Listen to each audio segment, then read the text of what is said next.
adab yang keenam iaitu sentiasa menasihati. Nabi menyebutkan kepada kita ad-dinun nasiha.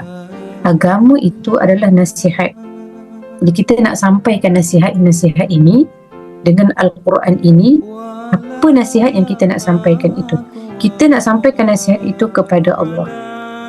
Nak sampaikan nasihat sahabat-sahabat semua, kita nak balik semua kepada Allah. Dan nasihat yang kita nak sampaikan itu juga tentang kitab-kitabnya.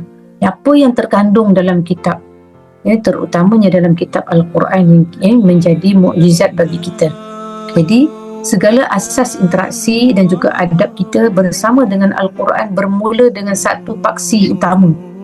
Ini interaksi kita dengan Allah, interaksi kita dengan Al-Quran, interaksi kita dengan Rasul, interaksi dengan para pemimpin seluruh umat Islam, dan interaksi kita dengan seluruh umat Islam. Apa paksi dia? Paksi utama adalah keikhlasan yang mutlak. Kita tak boleh cakap keikhlasan yang mutlak selagi mana keikhlasan kita itu tidak semata-mata kerana Allah. InsyaAllah teruskan kita belajar, duduk dalam pembelajaran yang ikhlas. Allah akan bagi kepada kita.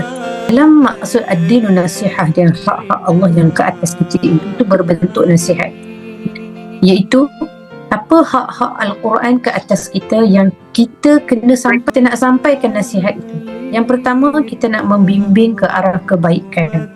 Niat kita lillahi ta'ala, kita nak membimbing siapa dulu?